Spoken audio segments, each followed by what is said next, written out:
जय हिंद साथियों, आप सभी का आपके अपने परिवार आसमा सिविल एकेडमी में मैं इशार अहमद आप सभी का पुरजोर स्वागत करता हूं और आशा करता हूं कि आप सभी स्वस्थ हैं और बिल्कुल मस्त हैं। मेरे प्रिय साथियों, जैसा कि मैंने आपको लास्ट वाले वीडियो में बताया था कि मैं जो है छुट्टी में हूं, तो मैंने प्री रिकॉर्डेड वीडियोस रखे हैं जिसमें कि खेल से संबंधित जो इंपॉर्टेंट करंट अफेयर्स थे वो हमने चर्चा की लास्ट वीडियो में। आज उसका पार्ट 2 है तो उस पर चर्चा करेंगे। तो ज़्यादा समय ना लेते हुए अपना सत्र प्रारंभ करते हैं। लेकिन हाँ, अगर आप लोग सभी में से कोई भी इस चैनल में नया नया है तो इस चैनल को सब्सक्राइब कर ले, और पहले से अगर इस चैनल में है तो वीडियो को शेयर ज़रूर करिएगा, ठीक है। तो चलिए, आज की सकारात्मकता हमारे सामने है। सारस की तरह एक बुद्धिमान व्यक्ति को अपनी इंद्रियों पर नियंत्रण रखना चाहिए और अपने उद्देश्य को स्थान की जानकारी समय और योग्यता के अनुसार प्राप्त करना चाहिए। मेरे प्रिय साथियों, सारस को देखे हो आप? नहीं देखो? सारस जो है वो काफी दूर दूर तक प्रवास करता है, लेकिन आपको उसका शिकार करते हुए कभी नहीं दिखेगा। वो डिस्कवरी चैनल में दिख जाएगा, लेकिन वो इतना बुद्धिजीवी होता है कि धैर्य से मछली का शिकार करता है, धैर्य से वो अपने घोंसले बनाता है, धैर्य से वो हर एक सारी चीज़ों को जो है आप क्या बोलते हैं कार्य को करता है। तो मेरे कहने का मतलब ये है कि अपनी प्रवृत्ति को हमें धैर्यपूर्वक ही सारी चीज़ें करने लायक बनानी चाहिए। हड़बड़ाना नहीं चाहिए हमें अपने जीवन में। ज़्यादा हड़बड़ी से या ज़्यादा बेचैनी से हमारा काम बिगड़ जाता है। इसलिए हमारे दिमाग को हमेशा संतुलित रखना ज़रूरी है। और जीवन में एक मूल मंत्र याद रखिएगा जो मैं अभी हमेशा उपयोग करता हूँ, कोशिश करता हूँ। मैं तो सीख रहा हूँ ना, मैं तो कोशिश कर रहा हूँ, उससे ज़्यादा मेरे पास और कुछ नहीं, ठीक है। मिट्टी से बना हूँ, मिट्टी में मिल जाऊँगा एक दिन। तो ना किसी से ईर्ष्या, ना किसी से होड़, मेरी अपनी मंजिल, मेरी अपनी दौड़। बस यही एक चीज़ अपने दिमाग में रखें, आप ज़रूर आगे बढ़ते जाएंगे, ठीक है। चलिए आगे बढ़ते हैं। पहला प्रश्न है, फीफा की ताजा रैंकिंग के अनुसार इनमें से अर्जेंटीना शीर्ष पर है, सूची में भारत का स्थान क्या है? तो आपको ये पता चल गया होगा, जो फीफा है फुटबॉल फेडरेशन, उसमें शीर्ष में कौन सा देश है? तो अर्जेंटीना है, ठीक है। अब भारत का रैंक क्या है? तो भारत का रैंक मैं बता देता हूं कि 124th है। कौन सा है? 124वां रैंक है भारत का। 100वें रैंक में पहुंच गया था लास्ट टाइम, फिर परफॉर्मेंस उसका खराब हुआ था, लेकिन वर्तमान में 124वें स्थान में है। तो अगर आपसे पूछ दिया for the game for the world जो आपका फीफा है, उसके जो है आपके भारत का स्थान क्या है उसमें, तो आपको पता होना चाहिए कि आपका 124वां स्थान है। और पहले नंबर में अर्जेंटीना है, जो कि लियोनेल मेसी जो कि टॉप खिलाड़ी है, उनकी टीम है, ठीक है। चलो आगे बढ़ते हैं। अगला प्रश्न हमारे स्क्रीन पर ये रहा। भारतीय पुरुष फ्री स्टाइल टीम ने थाईलैंड के श्रीचारा में एशियाई अंडर 15 कुश्ती चैंपियनशिप में कुल कितने पदक जीतकर दूसरा स्थान हासिल किया है? तो कितने पदक जीते हैं इन्होंने? टोटल 15 है ना, टोटल 15 जो है, सॉरी 12 रजत पदक, 23 पदक जो है इन्होंने भारत ने जीता है, ठीक है। क्षमा चाहूंगा, 23 पदक नहीं जीता है। अंडर 15 में जो है इन्होंने 9 पदक जीते हैं। मेरे दिमाग से थोड़ा सा उतर गया था, बोला था ना कि कभी कभी हो जाता है। तो 9 पदक जीते हैं और टोटल भारतीय पुरुष फ्री स्टाइल टीम ने थाईलैंड में जो है आपका अंडर 15 में 9 पदक जीतकर दूसरा स्थान हासिल किया है, ठीक है। चले आगे।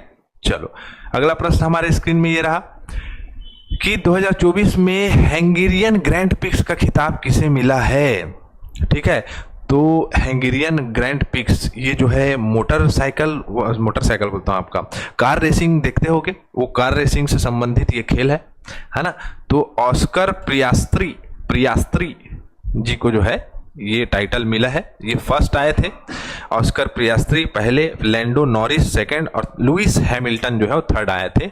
और ये आपका हंगेरियन ग्रैंड प्रिक्स जो है वो आपका हंगरी में हो रहा था, ठीक है। चले आगे। ऐसे प्रश्न पूछे जा सकते हैं, लेकिन जरूरी नहीं है, लेकिन पिछला पूछ दिया तो क्या पता भाई।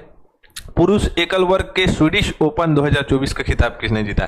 देखो, ये स्वीडिश ओपन जो है ग्रैंड स्लैम होता है, जैसे टेनिस टूर्नामेंट, वैसे ही ये स्वीडिश टूर्नामेंट है। स्वीडिश आपका ओपन टूर्नामेंट है किसका?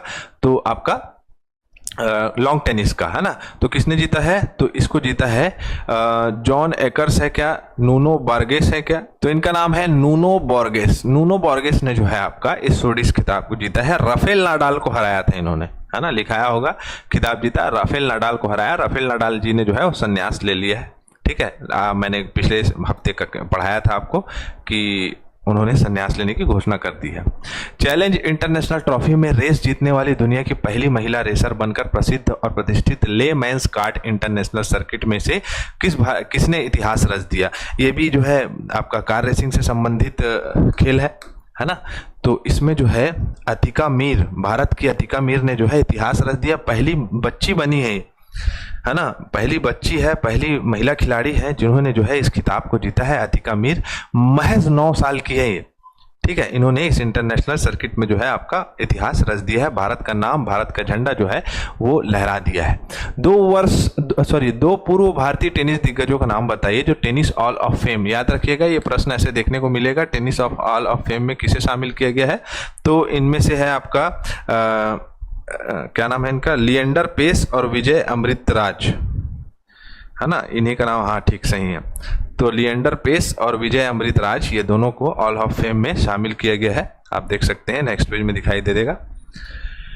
लिएंडर पेस और विजय अमृतराज ये दोनों लोगों को जो है आपका टेनिस ऑल ऑफ फेम में शामिल किया गया है। इनकी लेजेंडरी के अकॉर्डिंग जो है ये रैंक दिया जाता है ऑल ऑफ फेम का, ठीक है। चलो, भारत के ये दोनों खिलाड़ी रहे हैं। अखिल भारतीय फुटबॉल महासंघ ने भारतीय सीनियर पुरुष टीम के नए मुख्य कोच के रूप में किसे नियुक्त किया गया है। तो आपको पता है कि मतलब सॉरी, ये तो फुटबॉल वाले हैं ना मुख्य कोच, है ना, हाँ भारतीय फुटबॉल में तो कल्याण चौबे क्या, मोनोलो मार्केस, ये जो है मोनोलो मार्केस, इनको मुख्य कोच बनाया गया भारतीय फुटबॉल टीम का, जिसमें हमारा 124 रैंक है।